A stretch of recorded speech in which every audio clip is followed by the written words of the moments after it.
Estas semanas que hemos pasado con lo de Gálatas ha sido muy retador emocionalmente. Yo creo que la verdad es que Gálatas 5 no es complejo en un sentido de comprenderlo.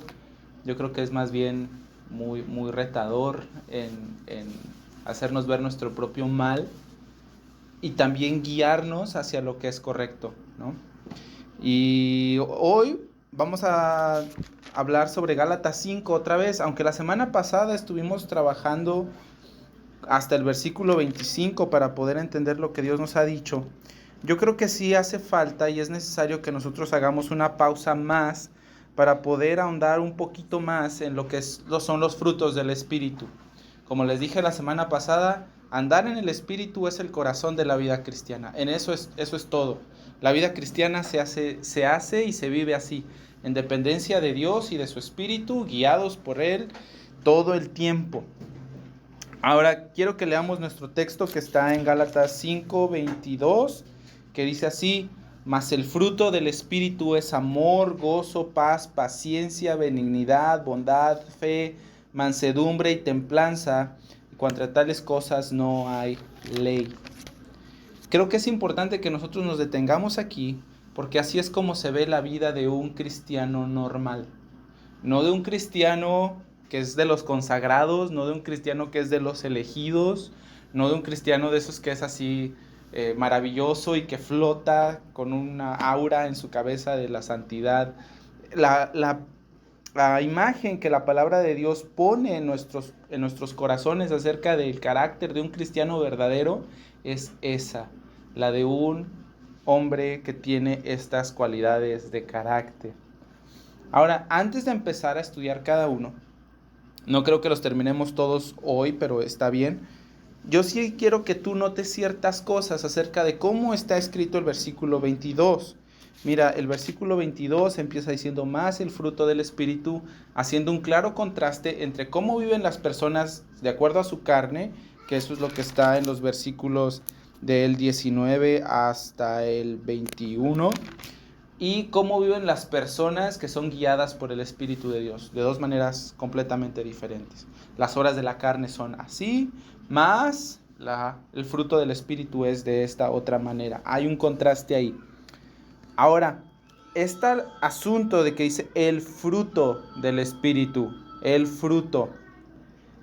Hablábamos la semana pasada y decíamos que es fruto porque es lo que nace naturalmente de él. Es la evidencia y la consecuencia natural de que un hombre sea de Cristo, de que el Espíritu Santo more en él. Esas cualidades están en él, es su fruto.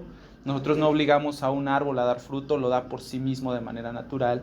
Y de manera similar nosotros crecemos y damos fruto así. Ahora también me llama la atención que diga el fruto y no los frutos, porque aunque son muchas cualidades de carácter, dice que es uno, aparece en singular como una unidad. Todas estas cualidades y estas actitudes están presentes al mismo tiempo, al mismo tiempo. No es como que digan, ¿cómo se comporta un hombre espiritual? Y de repente digan, bueno, pues un día es amoroso y luego otro tal vez tiene gozo y tal vez hoy no se me antoja ser tan paciente, pero sí voy a ser amable, ¿no? No funciona así. El fruto se da entero. Todas estas cualidades de vida aparecen al mismo tiempo, todas ellas. Otra cosa que también quisiera decirles acerca del fruto es que la Biblia usualmente utiliza esa palabra fruto para hablar acerca de las cualidades de carácter de una persona. Ustedes recordarán cuando estudiando el Sermón del Monte, que el Señor Jesús en Mateo 7 dijo: el buen árbol da buenos frutos. El árbol bueno no puede dar malos frutos, ni el mal árbol da buenos frutos. Hablando acerca del carácter de los falsos maestros. Y es que sí, las obras pueden falsearse, las personas pueden vivir falsamente, pero tarde o temprano el fruto del corazón de esa persona y el fruto de su vida mostrará su verdadera naturaleza. Los árboles de duraznos no dan peras, ¿verdad? Y uno no recoge uvas de los espinos, dijo el Señor Jesús, ¿cierto? Así que siempre, tarde o temprano, las personas muestran el fruto de su corazón, muestran su verdadera naturaleza. Una persona espiritual, como ya dije, tiene todos estos atributos. No es simplemente que tienen uno o que tiene otro. Es un fruto. Les decía la vez pasada que es como una piña, que tal vez tú piensas que es una sola fruta, pero en realidad es un racimo de muchas. ¿Ok? Es un racimo de muchas. Ahora dice el versículo 22, el fruto del Espíritu. Este fruto no nace de mi personalidad, no es una cualidad de mi carácter, no es algo que sale de mí porque yo lo tomé. Eso es un fruto del Espíritu. ¿Ok? Dice el fruto del Espíritu, no dice el fruto de tu corazón o el fruto de tu moralidad o el fruto de tu personalidad. Nada de eso produce lo que el Espíritu Santo produce en nosotros. El fruto del Espíritu es el resultado de la obra de gracia de Dios en el corazón del creyente. Eso es el fruto del Espíritu, es el resultado de la obra de gracia de Dios en el corazón del creyente. Ahora dice ahí también, el fruto del Espíritu es, ¿cierto? El fruto del Espíritu es. En el griego, esa palabra es, me pareció interesante porque se podría traducir como está haciendo. Está haciendo. El fruto del Espíritu está siendo. O sea que es un aspecto constante en la vida. Es un aspecto que está ahí continuamente mostrándose. No es algo que es intermitente. El fruto del Espíritu siempre está siendo, siempre es. En la versión que nosotros tenemos está en presente perfecto. O sea, siempre es así. No es así ahorita y mañana no. No es así ahorita. No, eso es una constante. Siempre es. El fruto del Espíritu siempre es, siempre está siendo. Continuamente es visible estas cualidades en nuestro carácter. Constantemente. O por lo menos en el carácter del creyente, ¿ok? Entonces el fruto del Espíritu es o está siendo. Y luego empieza hablando amor, gozo, paz, paciencia, benignidad, bondad, fe, mansedumbre, templanza. ¿Cierto? Bien. Lo último que quiero decir sobre las generalidades de esto, de los frutos o el fruto del Espíritu, es que todas son cualidades. ¿Te diste cuenta? Todas son actitudes del corazón. Son cualidades de carácter. Ahora, eso no significa que estas cualidades de carácter no puedan ser evidentes a los demás. De hecho, las actitudes del corazón siempre resultan en acciones palpables. Siempre es así. Siempre que nosotros tenemos una actitud, esa actitud se traduce en acciones. Cuando nosotros actuamos sin la actitud del corazón, eso se llama hipocresía. ¿Cómo podría yo saber, por ejemplo, que yo amo a alguien? Bueno, pues porque mis acciones dan evidencia de que es así. Es muy fácil. Donde hay amor, hay expresiones de amor. ¿Cierto? En la Biblia, hermanos, el corazón y las acciones siempre van juntas y son inseparables.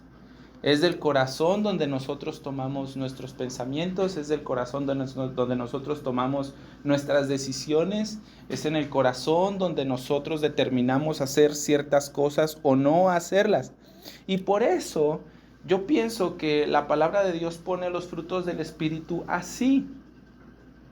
No nos dice los frutos del Espíritu son estos, ir a la iglesia y leer la Biblia y porque esas son acciones que se pueden falsear fácilmente. Pero si uno tiene estas actitudes, si uno tiene estas cualidades en el corazón, entonces esa persona va a actuar de una manera santa y de una manera que se parece mucho al carácter de Cristo. El Señor, como nosotros aprendimos en el libro de Samuel hace un tiempo, mira el corazón. Y por eso se enfoca en el corazón. Porque del corazón nace la verdadera justicia, la verdadera piedad, por cuanto Él nos ha transformado, Él nos ha regenerado. Las personas que se ocupaban de lo exterior eran los fariseos hipócritas, eran los judaizantes malvados, que de fuerza querían enfocarse en lo que los demás hacían exteriormente. Entonces sí, son estas cualidades lo que provoca una verdadera justicia, una verdadera piedad, una verdadera obediencia, una verdadera devoción, una verdadera rectitud en el corazón del creyente, que nace nuevamente no de mí, sino de la obra del Espíritu Santo en mí, como resultado de su obra en mí. ¿Ok? Entonces los frutos del Espíritu son... Esa pequeña frasecita tiene mucha información que podría salir por lo menos otros 2 sermones, yo creo. Pero como dije, quiero hacer un breve panorama acerca de los frutos del Espíritu, porque creo que es sumamente importante que nosotros entendamos lo que andar en el Espíritu significa. Ese fue el mandamiento que el Señor nos dio. Anden en el Espíritu y no satisfagan los frutos, o no satisfagan, perdón, los deseos de la carne. ¿Ok? Bien, ahora sí, habiendo dicho lo anterior, comenzaremos con la primera cualidad, que es el amor. Yo de verdad no creo que tengan como un orden específico, ni tampoco que estén agrupados por ciertas afinidades entre una cualidad y otra. Tampoco creo que si vayan como en cadenita. Por ejemplo, el amor produce gozo y el gozo paz y así. No. Yo creo que son enlistadas simplemente así. Pero yo sí creo que el amor tenía que ir primero. Dice ahí, mas el fruto del Espíritu es amor. El amor tenía que ir primero. ¿Y por qué el amor primero? Porque la mayor virtud de las virtudes cristianas es el amor. Siempre es el amor. Nosotros aprendimos en Gálatas 5:24, ustedes pueden leerlo ahí, que perdón, no es Gálatas 5:14. En Gálatas 5:14, que toda la ley se cumple en esta sola palabra. ¿En qué? Amarás a tu prójimo como a ti mismo. Esa fue todo el cumplimiento de la ley. ¿Ok? De hecho, en Mateo 22, en el versículo 36 al 38, también un fariseo se acercó con el Señor Jesús y le preguntó, ¿cuál es el gran mandamiento de la ley? El Señor Jesús respondió, amarás al Señor con todo tu corazón, mente, alma y fuerzas. Y el segundo es semejante, amarás a tu prójimo como a ti mismo. Y el Señor Jesús dijo, de esto depende toda la ley y los profetas. En 1 Corintios 13, al final del capítulo, el apóstol Pablo dice que de todas las virtudes cristianas permanecen la fe, la esperanza y el amor. Pero el mayor de esos 3 es el amor. ¿Ok? El amor tenía que ir primero, porque es la mayor virtud de las virtudes cristianas. Ahora, lo que voy a intentar hacer va a ser un poco sistemático, va a ser como enseñarnos qué es o qué no es lo que estamos estudiando aquí, y después cómo nosotros pudiéramos hacerlo. Básicamente es así. Ahora, en el mundo, el amor tiene que ver con sentimientos muy fuertes. Sentimientos, y el amor para algunas personas no es más que un montón de reacciones químicas en el cerebro. Y ya, se acabó. Pero en el griego, en el idioma en el que fue escrito en el Nuevo Testamento, hay varias palabras que pueden traducirse amor. Hay una clase de amor que es entre amigos, hay una clase de amor que es entre hermanos, hay una clase de amor que es entre pareja, y después está este amor del que habla Gálatas 5. La palabra griega que aquí se traduce como amor es ágape. Ágape. Ahora, ¿qué significa ágape? Déjame leerte otros 2 versículos en el Nuevo Testamento donde aparece ágape, ¿ok? O alguna de sus variaciones. La primera está en Juan 15:13. Juan 15:13. Aquí ya son las últimas horas del Señor Jesús y Él está hablando con sus discípulos, instruyéndoles, y Él les dice lo siguiente, escucha: nadie tiene mayor amor que este, que uno ponga su vida por sus amigos. ¿Ya? Ese es el tipo de amor al que ágape se refiere. Otro versículo, tal vez más conocido para ustedes, está también en el Evangelio de Juan, en el capítulo 3, en el versículo 16. ¿Lo conocen?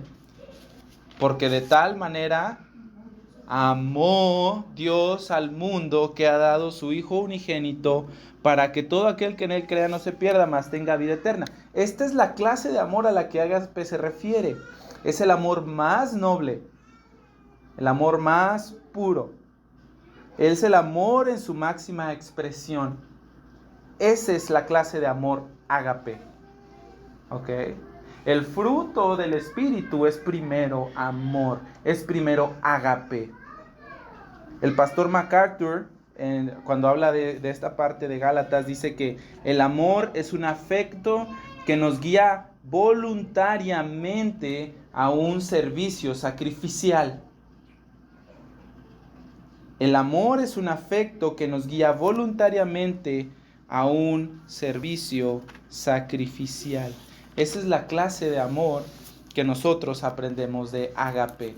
Y es exactamente lo que Dios hizo al darnos a su Hijo. Es exactamente lo que el Señor Jesús hizo con nosotros. Otro versículo donde aparece ágape es Romanos 5:8.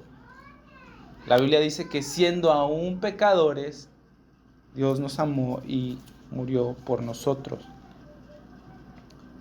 Quiero que leamos un versículo más que está en la primera carta de Juan en el capítulo 3.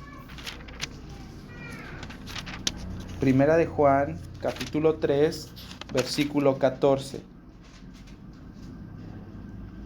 Mira, dice así: en esto sabemos que hemos pasado de muerte a vida, en que amamos a los hermanos. El que no ama a su hermano permanece en muerte. Todo aquel que aborrece a su hermano es homicida, y sabéis que ningún homicida tiene vida eterna permanente en él. En esto hemos conocido el amor, en que Él puso su vida por nosotros. También nosotros debemos poner nuestras vidas por los hermanos.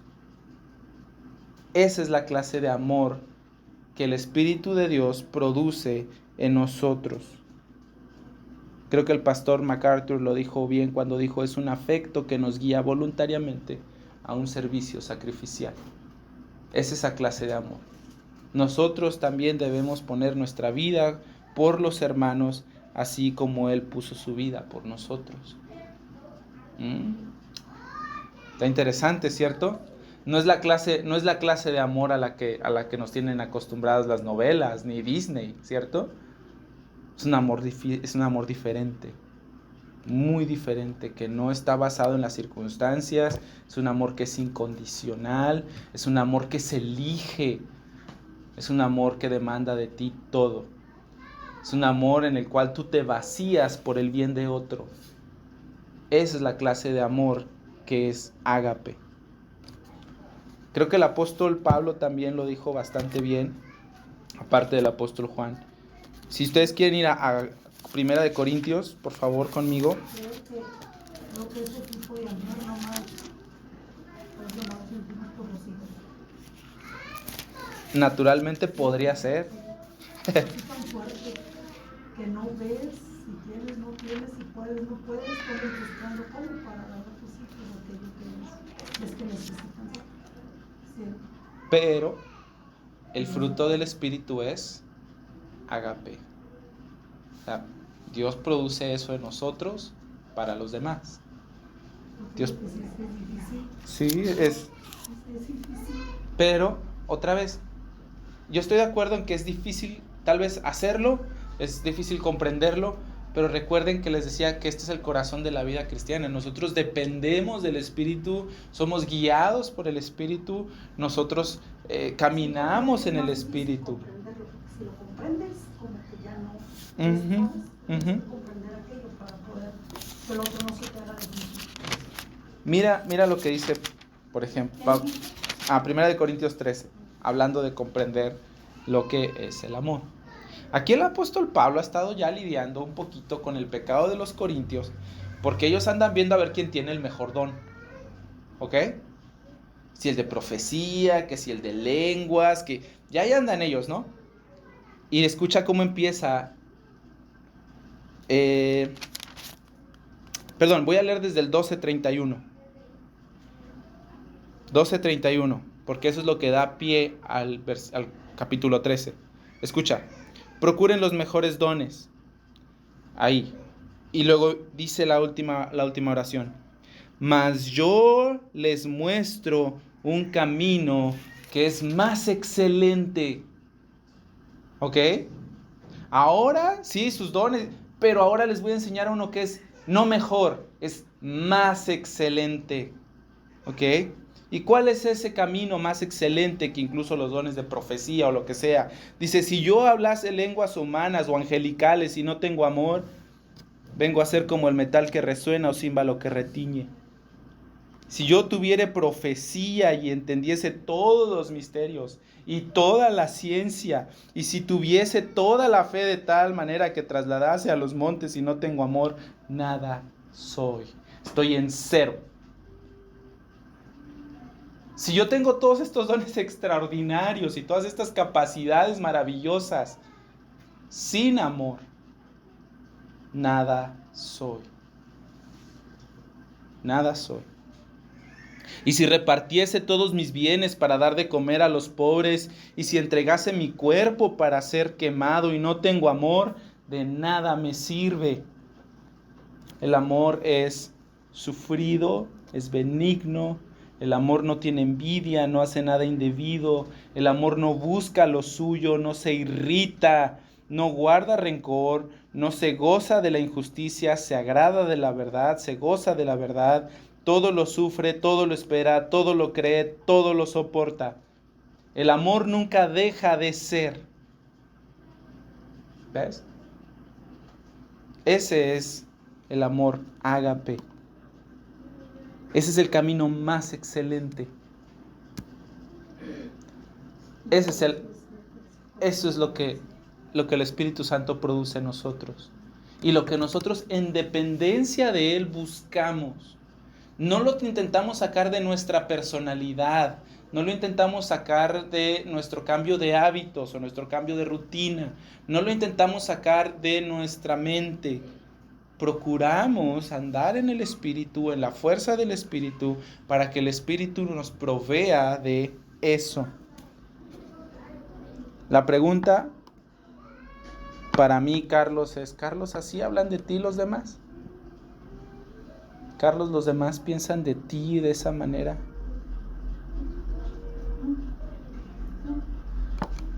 Y es que, hermanos, si nosotros no tenemos el deseo de hacer de esa clase de amor nuestro motor de vida, y si nosotros no deseamos ese tipo de amor,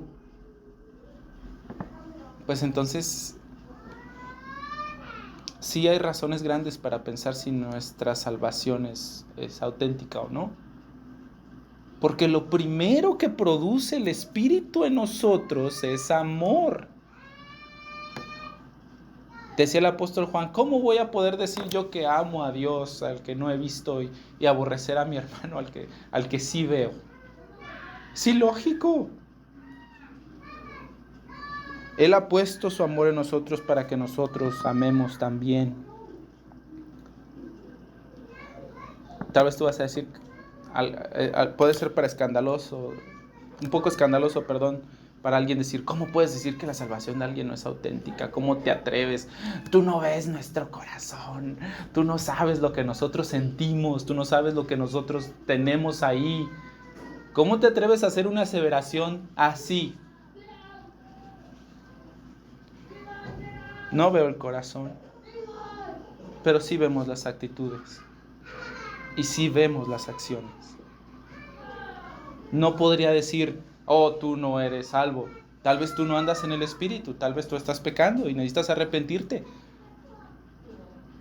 Pero lo primero que produce el Espíritu Santo en la vida de cualquier cristiano es amor. Amor por el Señor y amor por sus hermanos. Mira lo que dijo el Señor Jesús en Juan, en el capítulo 13. Si puedes ir conmigo y lo marcas en tu Biblia, yo creo que sería bastante bueno. Juan 13:34. Escucha. Les doy un mandamiento nuevo, dijo el Señor Jesús, que se amen los unos a los otros como yo los he amado. Ese es el mandamiento que tenemos por parte del Señor. Entonces tú vas a decir, bueno, ¿el amor es un mandamiento o es un fruto? Los dos. Él nos pide amar, pero Él nos capacita para hacer lo que nos pide. Él puso su espíritu en nosotros para que nosotros podamos hacer lo que Él nos pide. ¿Ya? Entonces sí, un mandamiento nuevo les doy, que se amen los unos a los otros como yo los he amado, que también se amen los unos a los otros. Y escucha el 35, en esto conocerán todos que son mis discípulos, si vas a Buen Pastor los domingos. Así dice. Dice, si tuvieren amor los unos con los otros. Así vas a ver el mundo que ustedes son míos. No, sí, fíjate que es bien interesante porque algunas personas aquí dicen, no porque tengas la doctrina correcta, como menospreciando la doctrina. Pero la doctrina correcta informa a mi corazón, de modo que mi corazón produzca las actitudes correctas.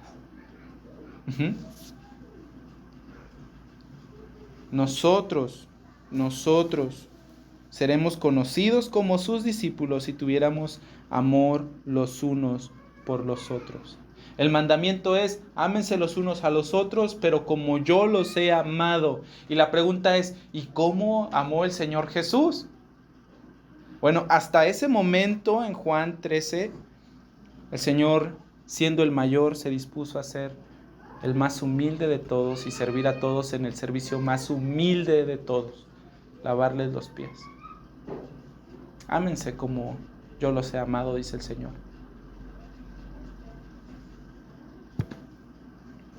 Piénsenlo, se los dejo de tarea ese. ¿Cómo nos amó el Señor en sacrificio por la salvación y el bien de muchos? Este tipo de amor ágape es así, es un amor sacrificial, es un amor que da, es un amor que se vacía por el bien de otros, es un amor que se compromete, es un amor que no condiciona. Es ese tipo de amor. Es un amor que el mundo no conoce. Porque si tú amas a una persona y la otra persona no te corresponde en el mundo, debes de alejarte, ¿no? Y dicen ellos, para amar bien a los demás, primero te tienes que amar mucho y bien a ti mismo. Esa no es la clase de amor bíblico. No es la clase de amor que el Señor Jesús puso por los suyos, ¿cierto? Dice Efesios 5, escucha esto por favor, Efesios 5:1. Sean pues imitadores de Dios como hijos amados, y anden en amor como también Cristo nos amó y se entregó a sí mismo por nosotros en ofrenda y sacrificio a Dios en olor fragante. Ahí está. Hermanos, sin duda todos deberíamos de pensar más en el amor del Hijo, en su sacrificio, en su dolor, en su humillación, en su soledad. Todos haríamos bien en pensar mucho más acerca de cómo nos ha amado el Hijo de Dios,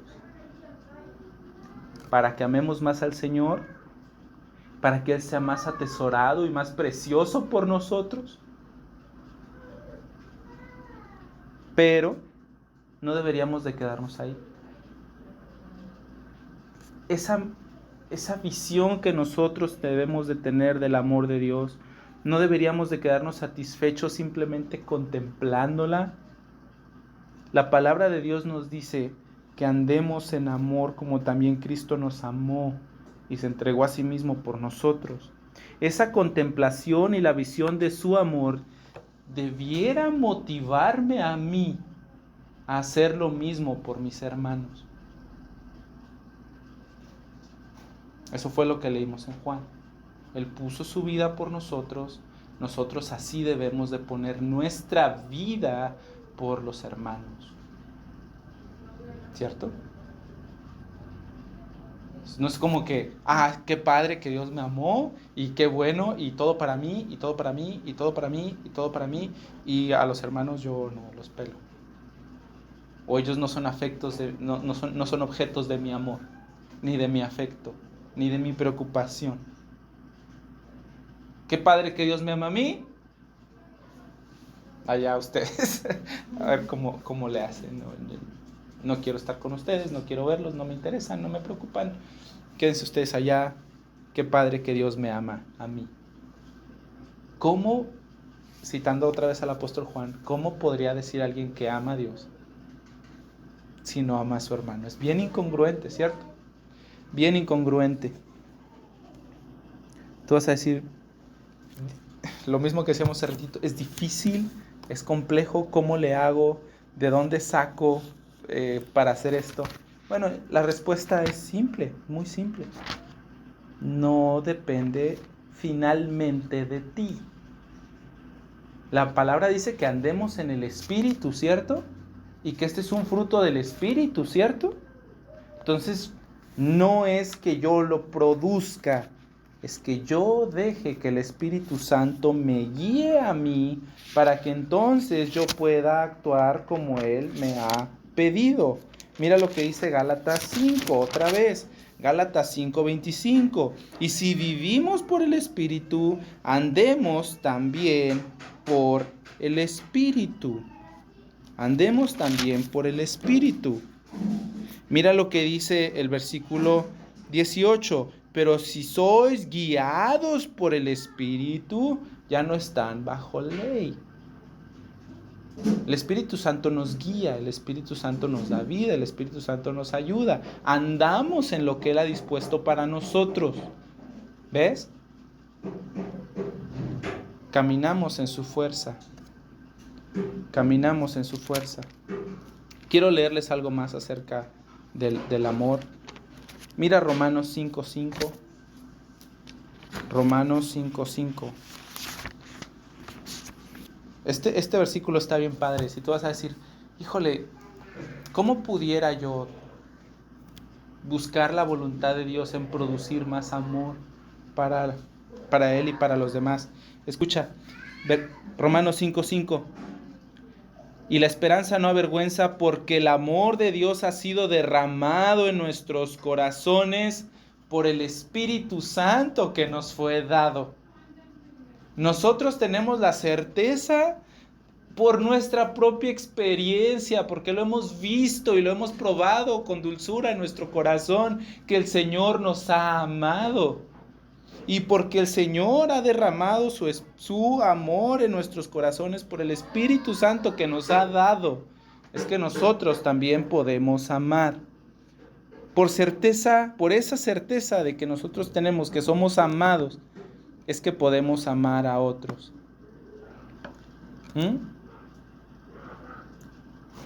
Piensa en ese momento, si el Señor me amó cuando yo era pecador, si Él me amó estando muerto en mis delitos y pecados, si Él me amó siendo como soy y siendo como era, ¿cuál sería mi excusa para no amar a otros? ¿Cuál sería una excusa aceptable para no amar al Señor? Amémonos, hermanos, porque el amor de Dios ha sido derramado en nuestros corazones por el Espíritu Santo que nos fue dado.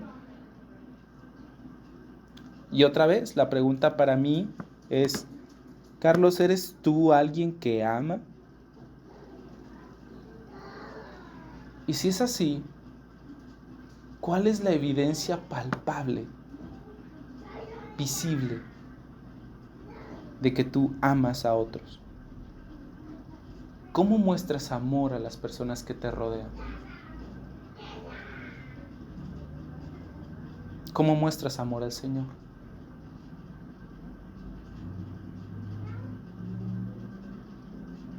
Donde hay amor hay muestras de amor. Cuando el amor es hipócrita decimos amar y no hacemos nada. O hacemos sin la actitud del corazón.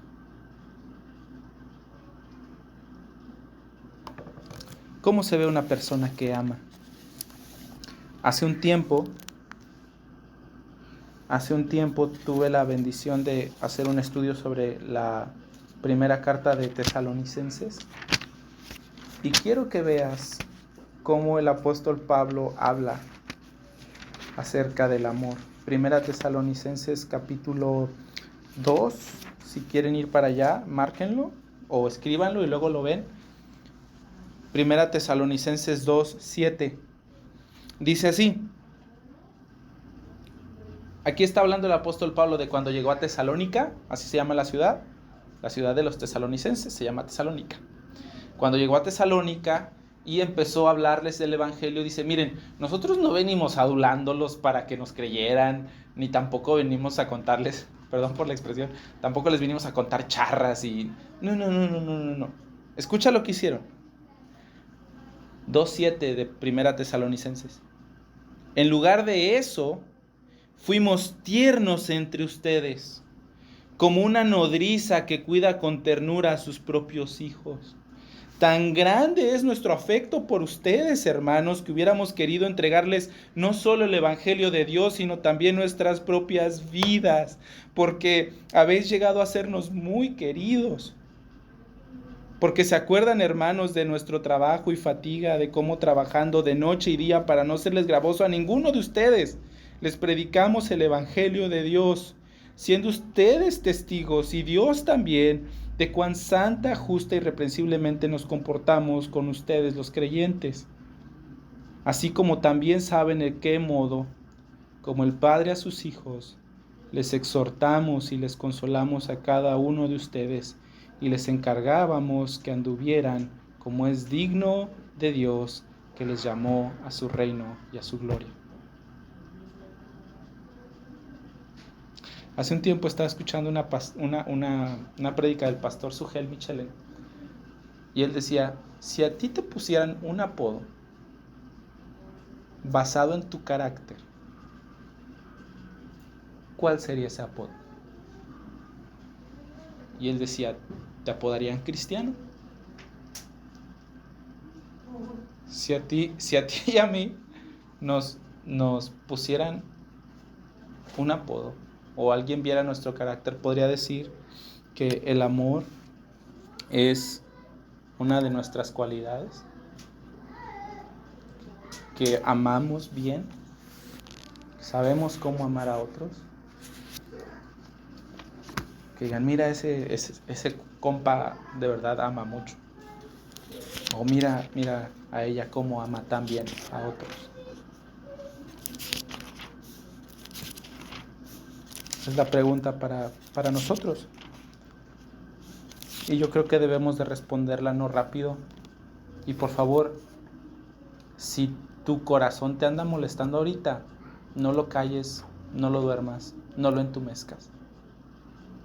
Sigue hablándole la palabra de Dios hasta que te arrepientas y hasta que tú ames a los demás.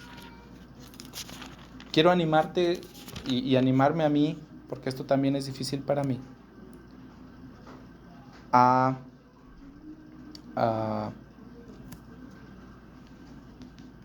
con una de las oraciones del Señor Jesús. ¿Puedes abrir tu Biblia en Juan 17, por favor?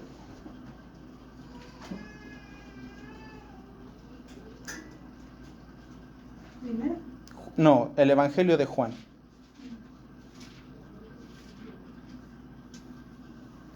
Juan 17.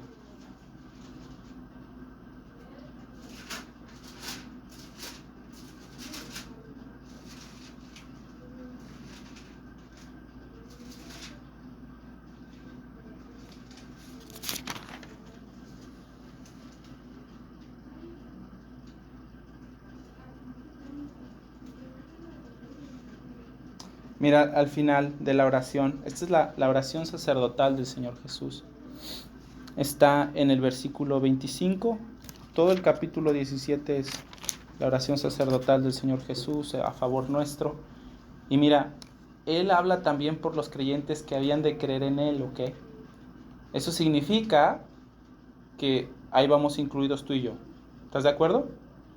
Versículo 25. Padre justo, el mundo no te ha conocido, pero yo te he conocido, y estos han conocido que tú me enviaste, y les he dado a conocer tu nombre, y lo daré a conocer aún, para que el amor con que me has amado esté en ellos, y yo en ellos. El amor con el que tú me has amado, Padre, que esté en ellos.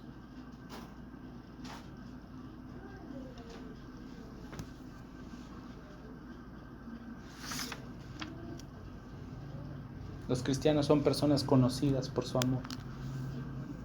Conocidas por su amor. Yo quería avanzar por lo menos hasta el gozo. Intentaré hacerlo más rápido la siguiente vez. Pero el fruto del Espíritu es primero amor. ¿Ok? Y qué bendición saber que el Espíritu Santo produce eso en nosotros, ¿cierto? Que el Hijo está ahí pidiendo, Padre, por favor, que el amor con el que me has amado esté en ellos. Y que el Padre ha derramado su amor en nuestros corazones. Y otra vez, ahí está la Trinidad junta. Dios en su plenitud, obrando para nuestra santificación. Si de repente sientes que no puedes, si de repente sabes que piensas que no sabes sabes por dónde moverte, estoy de acuerdo, yo también lo he sentido, pero nosotros no confiamos en nuestra fuerza de voluntad, nosotros no confiamos en nuestra propia disciplina para cambiarnos. Nosotros dependemos en algo que es más fuerte, que es más perdurable, que es mejor. La Trinidad de Dios ahí está, trabajando junta para enseñarte lo que ágape significa. Y que así como Él nos ha amado a nosotros, nosotros también amemos a otros.